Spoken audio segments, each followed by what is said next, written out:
नमस्कार, आप देख रहे हैं आरएनआई न्यूज़। मैं गुफरान खान। आरएनआई न्यूज़ का ये बेहद ख़ास प्रोग्राम प्रदेश की बात में आप सभी का स्वागत है। प्रदेश की बात में हम अलग अलग प्रदेशों की बात करते हैं, वहाँ की राजनीति में क्या चल रहा है या वहाँ वर्तमान में क्या चल रहा है, हम उन मुद्दों को लेकर आपसे चर्चा करते हैं, आपसे रूबरू होते हैं।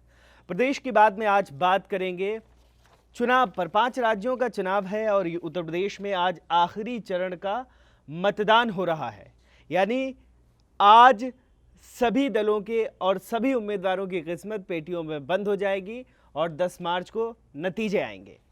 तो अगर बात करें तो गोवा, मणिपुर और उत्तराखंड, पंजाब और उत्तर प्रदेश, ये 5 राज्यों का चुनाव हुआ है और 5 राज्यों के नतीजे एक साथ 10 मार्च को आएंगे। अगर गोवा की बात करें तो गोवा में 40 सीटें हैं, मणिपुर में 60 सीटें हैं, पंजाब में 117, उत्तराखंड में 70 और उत्तर प्रदेश सबसे बड़ा राज्य 403। तो बात करेंगे उत्तर प्रदेश की, क्योंकि उत्तर प्रदेश के बारे में ये कहा जाता है कि यूपी से केंद्र का रास्ता गुजरता है और इस बार के चुनाव जो आखिरी चरण खास तौर से रहा, उसमें तो सभी पार्टियों ने अपनी पूरी ताकत झोंक दी। अगर बात करें भारतीय जनता पार्टी की तो पीएम मोदी ने पूरी ताकत उत्तर प्रदेश के जो आखिरी चरण में है उसमें उन्होंने लगा दी। उन्होंने कम से कम 3 दिन अपने संसदीय क्षेत्र में निवास किया, रोड शो किया, उसके साथ अखिलेश यादव ने भी रोड शो किया। तो लेकिन अब एक तरीके से आज उत्तर प्रदेश के सभी चरणों का मतदान समाप्त हो जाएगा और 10 मार्च को नतीजे आएंगे। लेकिन अगर हम आज इस बात करें उत्तर प्रदेश के जो 7 चरण रहे, उनके मुद्दे क्या हैं और किन मुद्दों पे ज़्यादा चर्चा हुई और जनता में इस बार कौन से मुद्दे थे और जनता किन मुद्दों को लेकर लगातार चर्चा करती रही, अगर उन मुद्दों की बात करें तो सबसे पहले मैं आपको ये बता दूं, इस बार वोटिंग अगर प्रतिशत की बात करें तो एक तरीके से वोटिंग प्रतिशत 2017 के समान ही रहा, ज़्यादा ऊपर नीचे लेकिन समान ही रहा। लेकिन इस बार जो सबसे अहम बात थी वो ये है कि इस बार महिलाओं का वोट प्रतिशत पिछली बार से कहीं ना कहीं कुछ बढ़ा है। तो ये एक अच्छा फैक्टर है। और महिलाओं की अगर बात करें तो महिलाओं का जितने भी इस दौरान चुनाव हुए, चाहे वो छत्तीसगढ़ का हो या बंगाल का चुनाव हो, हर जगह कहीं ना कहीं महिलाओं ने इस बार बढ़ चढ़कर मतदान किया है। तो अगर इस बार के मुद्दों की बात करें, इस बार जो पूरा चुनाव रहा उत्तर प्रदेश में, उसमें मुद्दे क्या रहे। सबसे पहले अगर चरण की बात करें तो जो सबसे पहले चरण हुए थे वो पश्चिमी यूपी से मतदान की शुरुआत हुई थी। पहले चरण की वोटिंग हुई तो वहाँ पे सबसे ज़्यादा मुद्दे किसान का ही मुद्दा था। और दूसरे चरण की अगर बात करें तो दूसरे चरण में भी किसानों का ही मुद्दा था, क्योंकि और दूसरे चरण में 55 सीटें थी, उनमें भी किसानों का मुद्दा था। आपको बता दें कि किसानों का तकरीबन 1 साल प्रोटेस्ट चला और ये पश्चिमी यूपी में उसका जो प्रभाव था वो कुछ ज़्यादा ही रहा। और एक तरीके से पश्चिमी यूपी में अगर वोट बैंक की अगर बात करें तो मुस्लिम एक निर्णायक भूमिका में होते, जाट एक निर्णायक भूमिका में पश्चिमी यूपी में रहते हैं।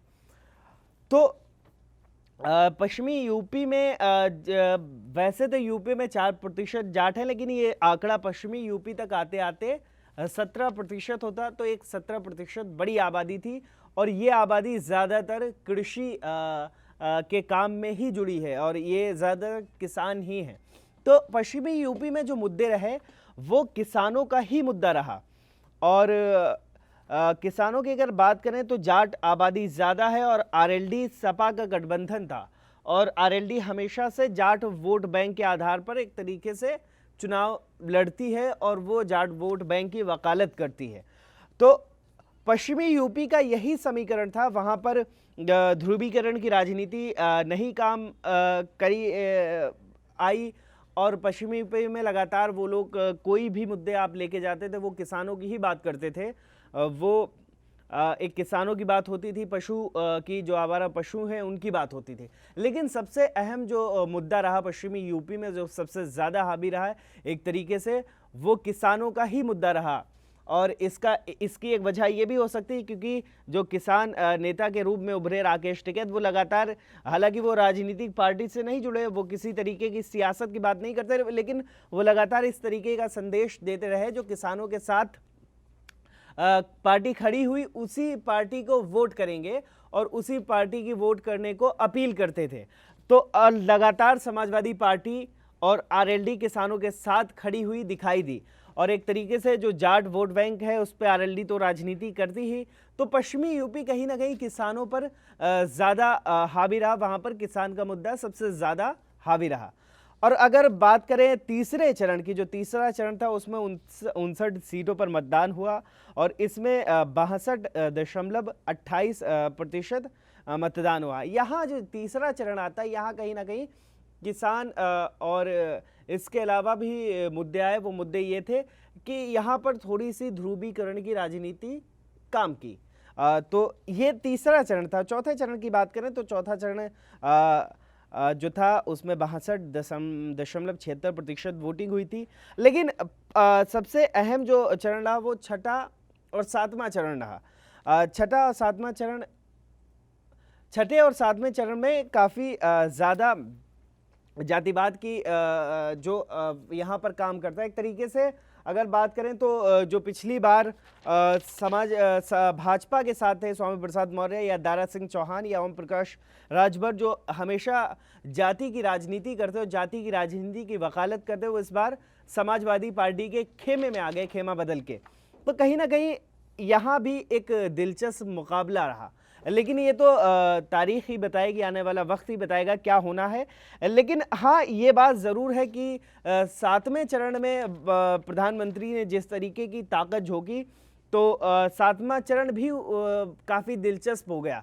और सातवें चरण में कुछ सीटें ऐसी हैं जहाँ पर समाजवादी पार्टी, आजमगढ़ हो गया जिसमें समाजवादी पार्टी का एक तरीके से अच्छी वहाँ पर पकड़ है। दूसरी बात करें अगर बनारस की, जहाँ पर प्रधानमंत्री का संसदीय क्षेत्र, वहाँ पर 8 विधानसभा सीटें, आठों पर एक तरीके से बीजेपी का कब्जा है।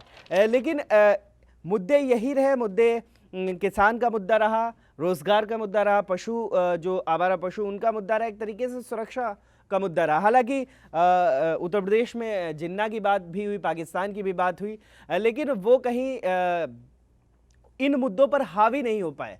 प्रमुखता से यही मुद्दे इस बार चुनाव में रहे। तो देखना यह है कि आने वाले वक्त में क्या होता है और 10 मार्च को यूपी किसको अपनी सत्ता सौंपती है, या जो 4 राज्य और हैं वो किसको अपनी सत्ता सौंपते ही है, 10 मार्च के बाद ही पता चलेगा। आप देख रहे थे प्रदेश की बात। प्रदेश की बात में हम इसी तरीके से आपके बीच अलग अलग प्रदेशों की बातें लाते रहेंगे, इसलिए हमारे साथ बने रहिए और हमारा चैनल सब्सक्राइब करिए, वीडियो को लाइक एंड शेयर करिए और देखते रहिए RNI न्यूज़। हमारे चैनल को लाइक करें, सब्सक्राइब करें, बेल आइकन को ज़रूर दबाएं और वीडियो को ज़्यादा से ज़्यादा शेयर करें। देश दुनिया की तमाम खबरों को नए अंदाज में देखने के लिए बने रहें हमारे साथ और देखते रहें RNI न्यूज़।